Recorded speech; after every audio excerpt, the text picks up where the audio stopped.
जय हिंद। आप सबका स्वागत करती हूँ। मैं शशि द्विवेदी, आपके अपने ही चैनल जिसका नाम है बायोसाइड। हम लोग तैयारी कर रहे हैं यूपी टीजीटी पीजीटी की। इसमें हम लोग रिवीजन सीरीज़ लेकर आए हैं, रिवीजन इन वन शॉट। एक ही वीडियो में हम पूरे फाइलम का, पूरे चैप्टर का रिवीजन करते हैं फटाफट, उसके बाद उसके एमसीक्यूज देखते हैं। तो आज हम लेकर आए हैं प्रोटोजोआ और पोरीफेरा। पढ़ने के बाद हम आ गए हैं आज फाइलम सिलेंट्रेटा पर। तो फाइलम जो सिलेंट्रेटा है, इसको निडेरिया भी कहा जाता है। आइए जानते हैं ये जो इम्पोर्टेंट है पीजीटी के पॉइंट ऑफ व्यू से, और इसमें इसका पॉलीमॉर्फिज्म भी हम देखेंगे। तो देखते हैं कि इसमें कौन कौन सी इम्पोर्टेंट फैक्ट हैं जो कि एग्ज़ाम के लिए इम्पोर्टेंट है। तो ये कहा जाता है निडेरिया फाइलम है, निडेरिया या फिर सिलेंट्रेटा। जो निडेरिया है, इसका नाम पड़ा है नाइट सेल्स इसमें पाई जाती हैं, जिसको स्टिंगिंग सेल भी कहा जाता है, और सिलेंट्रेटा भी कहा जाता है क्योंकि इसमें सिलेंट्रॉन एक कैविटी होती है, गैस्ट्रोवेस्कुलर कैविटी पाई जाती है। इसलिए ल्यूकॉट ने 1847 में सिलेंट्रेटा टर्म दिया, और हैड्सेक ने निडेरिया टर्म दिया। क्यों? क्योंकि इसमें होती है क्या, ड्यू टू स्टिंगिंग सेल पाई जाती है, जिसको कहा जाता है निमेटोसिस्ट। तो इसलिए हैड्सेक ने इसको नाम दिया निडेरिया और ल्यूकॉट ने इसको नाम दिया सिलेंट्रेटा। तो दो निडेरिया भी कहा जाता है और सिलेंट्रेटा भी कहा जाता है। इसकी लगभग 10,000 स्पीसीज हमको खोजी जा चुकी हैं। इसको ये रेडियली सिमेट्रिकल होता है, रेडियली सिमेट्रिकल एनिमल है, और ये इसमें ब्लाइंड सैक प्लान पाया जाता है। ब्लाइंड सैक प्लान का मतलब कि एक ही ओपनिंग है, मतलब जो ओपनिंग है वो माउथ है, माउथ का काम करती है और इसको कहा जाता है हाइपोस्टोम। क्या कहा जाता है? हाइपोस्टोम कहा जाता है माउथ। जब वन ओपनिंग सिर्फ होती है और इसमें एनस नहीं पाया जाता है, इसीलिए इसको कहा जाता है क्या, ब्लाइंड सैक प्लान। क्या कहा जाता है? ब्लाइंड सैक प्लान कहा जाता है। Single opening known as hypostome या फिर mouth. Tissue level of body organization पाया जाता है। पोरीफेरा में जो है tissue level of body organization नहीं था, वहाँ पे मल्टी सेलुलर बॉडी प्लान था, और उसके पहले सेलुलर बॉडी प्लान था। जबकि इसमें क्या पाया जा रहा है, टिश्यू बन गए हैं, tissue level of body organization इसमें पाया जा रहा है। डिप्लोब्लास्टिक है, एक्टोडर्म और एंडोडर्म, दो लेयर इसमें पाई जा रही हैं। मोस्टली मैराइन होते हैं, लगभग ये मैराइन होते हैं, लेकिन कुछ फ्रेश वाटर में भी देखिए जा सकते हैं, जैसे कि है हाइड्रा क्या है, फ्रेश वाटर में पाया जाने वाला है। ऑल एक्वेटिक हैं, फ्री लिविंग हैं, और सम आर कमेंसलिज्म का मतलब होता है कि इनकी जो म्यूचुअल अंडरस्टैंडिंग होती है, इसमें दो लोग होते हैं, तो एक को बहुत फ़ायदा होता है, लेकिन दूसरे को बिल्कुल फ़ायदा नहीं होता है। मतलब प्लस एंड जीरो का कॉन्सेप्ट होता है, एक को फ़ायदा ही फ़ायदा और दूसरे को कोई फ़ायदा नहीं, तो इसको कहते हैं कमेंसलिज्म। तो इसमें कमेंसलिज्म कुछ एनिमल्स ऐसे होते हैं जिनमें कमेंसलिज्म देखा गया है। कॉलोनियल फॉर्म और सॉलिटरी फॉर्म दोनों में ये पाए जाते हैं। कैविटी होती है जिनको कहते हैं सिलेंट्रॉल या फिर कहते हैं गैस्ट्रोवेस्कुलर कैविटी। इसी के आधार पर इसका नाम दिया गया था सिलेंट्रेटा। इसी के आधार पर इसका नाम सिलेंट्रेटा पड़ा था। बॉडी वाल जो होती है, बॉडी वाल डिप्लोब्लास्टिक होती है। हमने देखा कि एक्टोडर्म एंड एंडोडर्म। एक्टोडर्म जो होती है वो आउटर लेयर होती है, जबकि एंडोडर्म जो होती है वो इनर वाल होती है। जो एंडोडर्म है इनर वाल है और एक्टोडर्म क्या है, आउटर वाल है। इन दोनों के बीच में पाया जाता है मीजोग्लिया इन दोनों के बीच में होती है। इसमें हेड नहीं पाया जाता है, हेड अपेंडेज नहीं पाए जाते हैं, लेकिन ये जो सेंसेशन इसमें शो होता है, मतलब ब्रेन नहीं पाए जाते हैं, नो हेड अपेंडेज, ब्रेन नहीं पाया जा रहा है। सीएनएस मतलब नहीं पाया जा रहा है, सेंट्रल नर्वस सिस्टम एब्सेंट है। Oral end mouth bears tentacles having nematoblast and nematocyst and nematoblast. तो ये जो होते हैं नीडोब्लास्ट पाया जा रहा है कहाँ, माउथ के टेंटिकल्स में। जो माउथ होता है उनके टेंटिकल्स में निमेटोब्लास्ट सेल्स या निडेरियन सेल्स क्या होती हैं, पाई जा रही हैं। इसमें निमेटोब्लास्ट या निमेटोसिस्ट सेल्स पाई जा रही हैं। Mouth is surrounded by tentacles.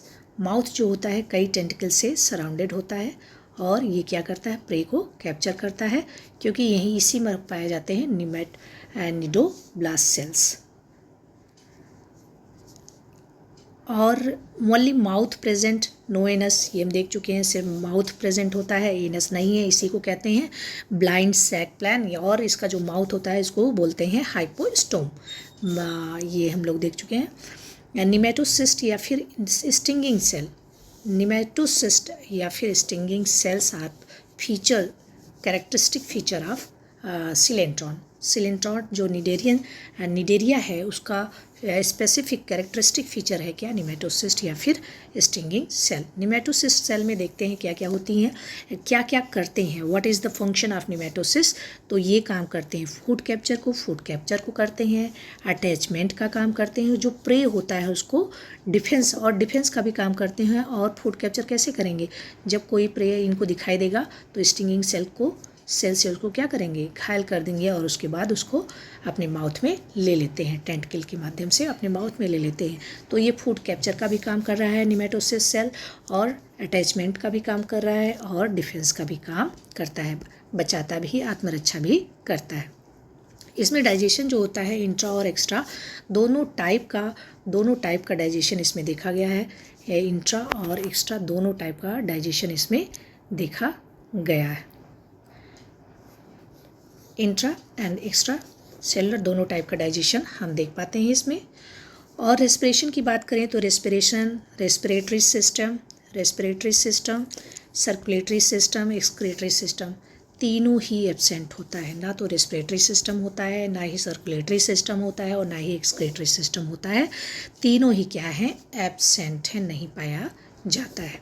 Sense organ के नाम पर होती है स्टेटोसिस्ट या फिर टेंटाकुलोसिस्ट, इसको ओसिलाई भी कहा जाता है। और पाई जाती है ऑल्फैक्टरी पिट्स पाई जाती हैं सेंस ऑर्गन में, स्टेटोसिस्ट पाई जा रही है, टेंटाकुलोसिस्ट पाई जाती। हम लोग फटाफट रिवाइज करेंगे जो इम्पोर्टेंट है किसके लिए, हमारे एग्जाम के। हम सिर्फ फटाफट इम्पॉर्टेंट फैक्ट देख रहे हैं और उसको समझने की कोशिश कर रहे हैं। इसमें होता है लाइफ फॉर्म, दो तरह के लाइफ फॉर्म इसमें शो होते हैं, दिखाई पड़ते हैं। एक होता है पॉलिप और दूसरा होता है मेड्यूसा।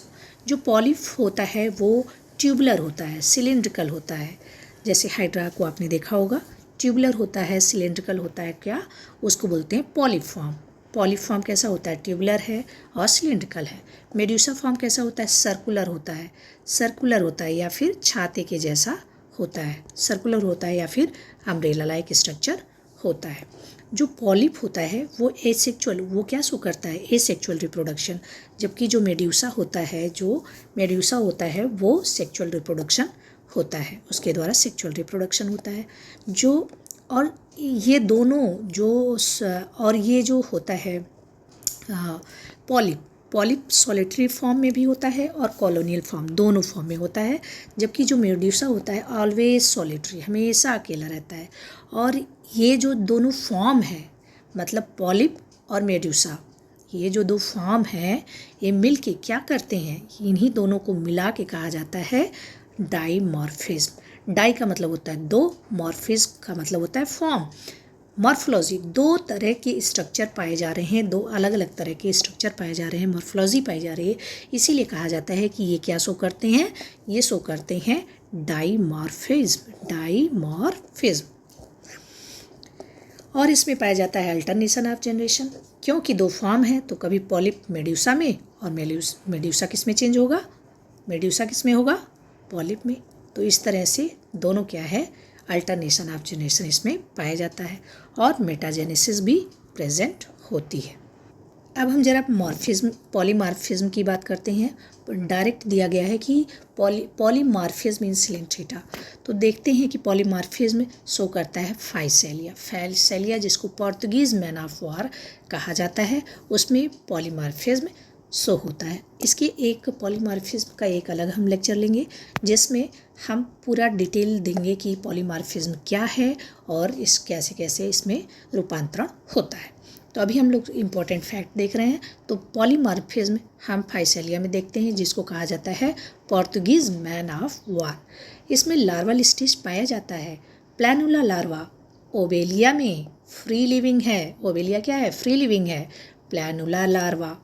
इफाइरा आरेलिया।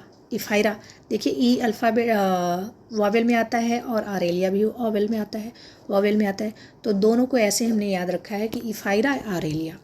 प्लैनुला ओपी, ओपी ए ई ऐसे भी कर सकते हैं, ओपी या फिर पीओ। तो सिर्फ अगर एक याद होता है तो दूसरा अपना याद रहता है, इफाइरा आरेलिया। और इसमें हम देखते हैं कि जो डेवलपमेंट है वो दो तरह का पाया जाता है। इनडायरेक्ट तो होगा क्योंकि लार्वल फॉर्म है, और डायरेक्ट भी लेकिन देखा जाता है। तो क्योंकि इनडायरेक्ट क्यों है? क्योंकि लार्वल फॉर्म हमने देखा कि आरेलिया में कौन सा है?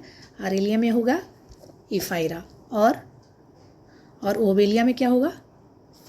ओबेलिया में पी से होगा ना प्लैनुला, ओपी। तो इस तरह से हम इसको याद।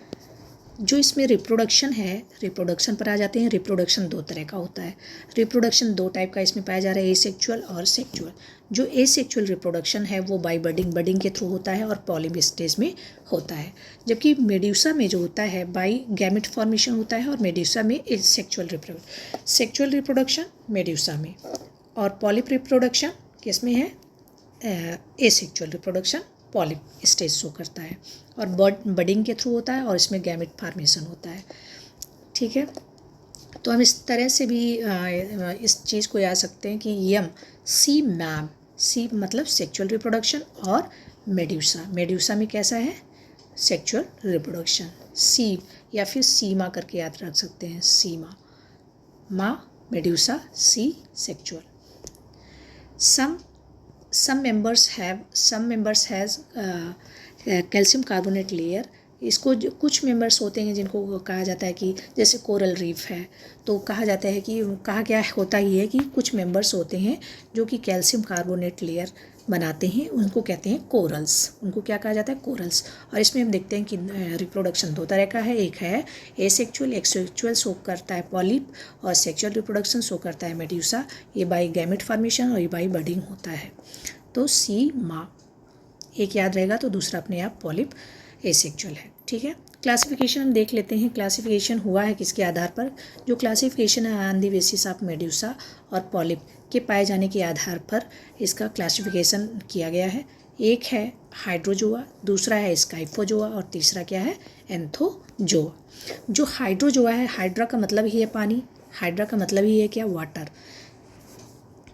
Both polyp and medusa form. Hydrozoa में क्या है? पॉलिप और मेड्यूसा दोनों फॉर्म पाया जा रहा है। और कहाँ पर है? वाटर। हाइड्रा का मतलब है वाटर, फ्रेश वाटर। ठीक, तो फ्रेश वाटर में होता है ये। और क्या है? पॉलिप और मेड्यूसा दोनों फॉर्म है। इसका एग्जांपल है ओबेलिया, हाइड्रा, फाइसेलिया। स्काइफोजोआ में क्या है कि मेड्यूसा फॉर्म है, इसमें ऑरेलिया जेलीफिश जैसे, और लार्वा इफाइरा होता है। इसका ऑरेलिया में इफाइरा लार्वा, और ओबेलिया में हमने देखा क्या कौन सा लार्वा था? प्लैनुला लार्वा किस में था? ओबेलिया में। इफाइरा लार्वा ऑरेलिया में। तो ये मेड्यूसा फॉर्म है। स्काइफोजोआ में होता है मेड्यूसा, हाइड्रोजोआ में होता है पॉलिप एंड मेड्यूसा। और तीसरा है जो एंथोजोआ। एंथोजोआ पॉलीडोमिनेंट है। जो पॉलिप फॉर्म है इसका वो डोमिनेटिंग है। और ये एंथोजोआ लार्जेस्ट क्लास है। कैसा है? लार्जेस्ट क्लास है। जैसे इसका एग्जांपल है गार्गोनिया, एडेम्सिया, पेनेटुला, मेट्रीडियम एंड कोरेलियम। तो ये सब क्या है? कोरेलियम को रेड कोरल भी बोलते हैं। कोरेलियम को क्या बोलते हैं? रेड कोरल भी कहा जाता है। किसको? कोरेलियम को। तो सबसे बड़ा अगर पूछा जाए कि लार्जेस्ट कौन सा क्लास है, तो एंथोजोआ। और फ्रेश वाटर में रहने वाला हाइड्रोजोआ, और मेड्यूसा फॉर्म जिसमें सिर्फ है स्काइफोजोआ। तो इस तरह से क्वेश्चन बनते हैं। अगला हम देख लेते हैं डिटेल में क्लासिफिकेशन। वही दिया गया है। हाइड्रोजोआ, हाइड्रो वाटर होता है, फ्रेश वाटर, और ये क्या होते हैं? मैराइन होते हैं। Scyphozoa exclusively marine. इसमें थोड़ा डिटेल में दिया है। मतलब एक्सक्लूसिवली मैराइन होते हैं स्काइफोजोआ। एंथोजोआ एक्सक्लूसिवली मैराइन, और इसमें क्या है, ये सिर्फ मैराइन है। इसमें फ्रेश वाटर और मैराइन दोनों है। कौन? हाइड्रोजोआ। अब इसमें देखते हैं कि सॉलिटरी एंड कॉलोनियल दोनों फॉर्म में पाए जाते हैं। मतलब जो कॉलोनियल है उसका एग्जाम्पल है ओबेलिया, सॉलिटरी का एग्जाम्पल है हाइड्रा, मतलब अकेले रहता है। ओबेलिया कॉलोनी में रहता है। तो ये किस में पाया जा रहा है? हाइड्रोजोआ में। और ओनली पॉलिप फॉर्म,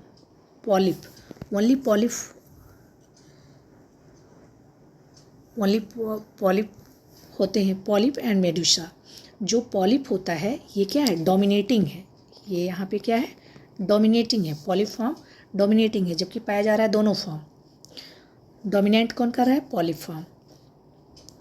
और जबकि इसमें क्या है कि ऑल सॉलिटरी है। इसमें सॉलिटरी और कॉलोनियल दोनों पाया जा रहा है।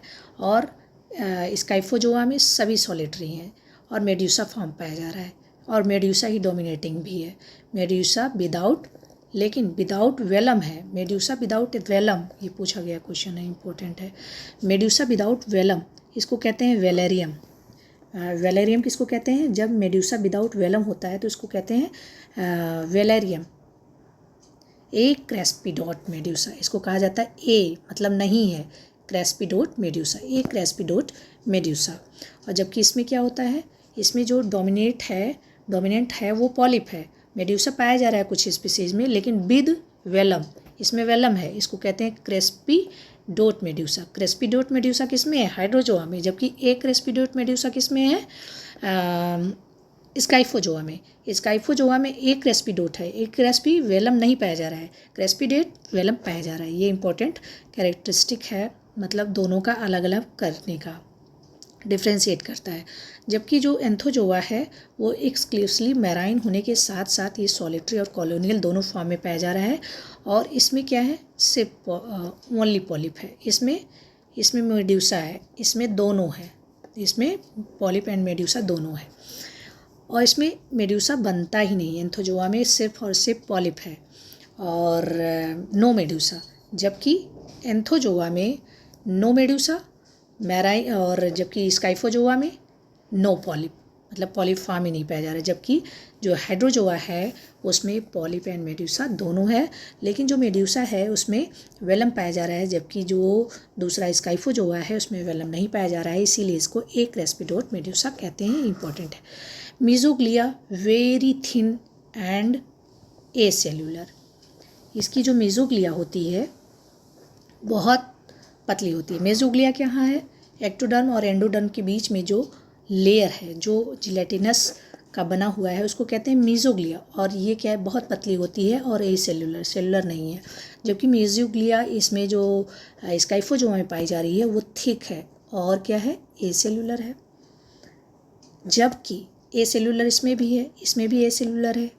और जबकि एंथोजोआ में जो मीजोग्लिया है वो कैसी है? सेल्यूलर है। इसमें जो मीजोग्लिया है वो कैसी है? सेल्यूलर है। आगे देख लेते हैं। इसमें जो हाइड्रोजोआ है उसमें निमेटोसिस्ट एब्सेंट होती है। जबकि स्काइफोजोआ में निमेटोसिस्ट क्या है? प्रेजेंट है इन बोथ लेयर, दोनों लेयर में। जबकि निमेटोसिस्ट एब्सेंट इन किसमें? गैस्ट्रोडर्मिस में। किसमें? हाइड्रोजोआ में। जबकि स्काइफोजोआ में nematocyst present in both layer, दोनों लेयर में निमेटोसिस्ट प्रेजेंट है। और जबकि हाइड्रोजोआ में गैस्ट्रोडर्मिस में एब्सेंट है। और एंथोजोआ में निमेटोसिस्ट इन बोथ लेयर, दोनों लेयर पाई जा रही है। इसमें भी gastrovascular cavity undivided, gastrovascular cavity divided नहीं है। जबकि स्काइफोजोआ में गैस्ट्रोवेस्कुलर कैविटी फॉर्म पाउचेस, ये पाउच बनाती हैं। गैस्ट्रोवेस्कुलर कैविटीज़ में पाउचेस में बटी हुई है। गैस्ट्रोवेस्कुलर कैविटी फॉर्म 8 और मोर पाउचेस। और इनको क्या कहा जाता है? चलिए आगे देखते हैं। तो पाउचेस में बटी हैं। जैसे एग्जाम्पल क्या है? Aurelia, cyanea, rhizostoma. इसको क्या कहा जाता है? Aurelia, cyanea and rhizostoma. जबकि इसमें एडेम्सिया एग्जाम्पल्स है, मेट्रीडियम, कोरल्स। एंथोजोआ के एग्जाम्पल्स हैं एडेम्सिया, मेट्रिडियम, कोरल्स। इसके एग्जाम्पल आरेलिया किसके, स्काइफोजोआ का, साइएनिया एंड राइजोस्टोमा। और हाइड्रोजोआ की एग्जाम्पल हाइड्रा है, फ्रेश वाटर पॉलिप। ओबेलिया जिसको कहते हैं sea fur, physalia Portuguese man of war, velella sea sail, porpita, bougainvillia. Bougainvillia एक और भी प्लांट का भी नाम है, ऐसा ही सेम है, तो उससे कंफ्यूज नहीं होता है, इसमें भी पाया जाता है। हाइड्रेक्टिना, जॉइड्स, 5 जॉइड्स। ठीक, तो ये सब एग्जाम्पल हैं किसके, हाइड्रोजोआ के। तो बोगेनविलिया क्या है, a plant is also same name, same नाम का एक प्लांट भी होता है। और ये हमने पूरा क्लासिफिकेशन देखा और एग्जांपल्स देखे। हाइड्रोजोआ के हम देख लिए हैं, स्काइफोजोआ को डिटेल में देख लेते हैं। आरेलिया को मून जेली या फिर जेलीफिश कहा जाता है। साइएनिया को सन जेली कहा जाता है। राइजोस्टोमा को मेनी माउथ्स कहा जाता है। और एंथोजोआ की एग्जाम्पल्स की तरफ बढ़ते हैं। एंथोजोआ 2 भागों में बांट दिया गया है, विदाउट एक्सोस्केलेटन, जिसमें एक्सोस्केलेटन नहीं है, और जिसमें एक्सोस्केलेटन है, कैलकैरियस एक्सोस्केलेटन है, जिनको कहा जाता है कैल्शियम कार्बोनेट के बने हुए हैं। पूछा जाता है कैल्शियम कार्बोनेट के, इन्हीं को कहा जाता है कोरल्स।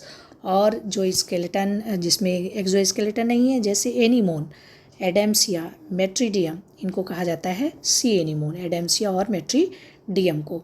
सी एनीमोन ये भी 2 तरह के होते हैं। कैसे, एक फैकल्टेटिव म्यूचुअलिज्म शो करते हैं और दूसरा कमेंसलिज्म। स्टार्ट में हमने कहा था कि कमेंसलिज्म में ये शो करते हैं कुछ, तो ये जो सी एनीमोन हैं वो कमेंसलिज्म भी शो करते हैं। जैसे पोर्तुगीज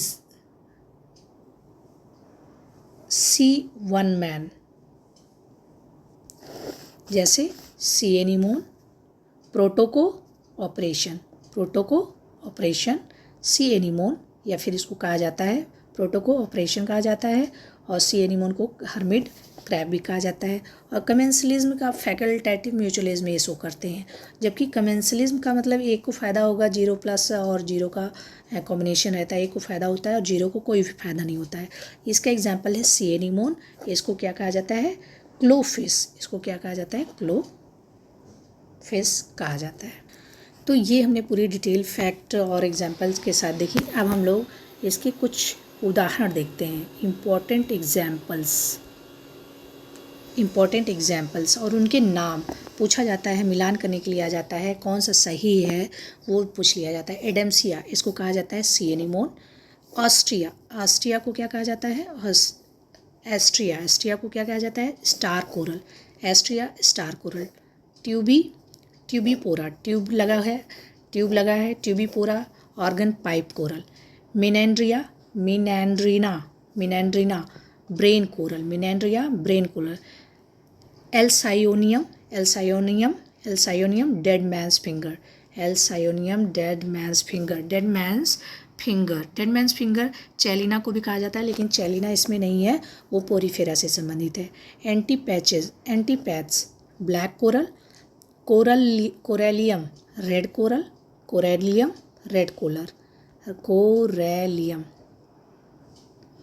कोरेलियम को कहा जाता है red coral. Heliopora blue coral. Pennatula sea pen इसमें भी है, पेनेटुलम सी पेन,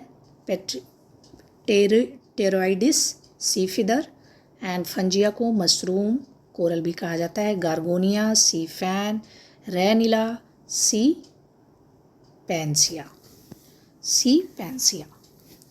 तो ये कुछ इम्पोर्टेंट एनिमल्स हैं और इनके अदर्स नेम है। देखिए चैलिना आया है जिसको पोरीफेरा से संबंधित है, और डेड मैंस फिंगर कहा जाता है।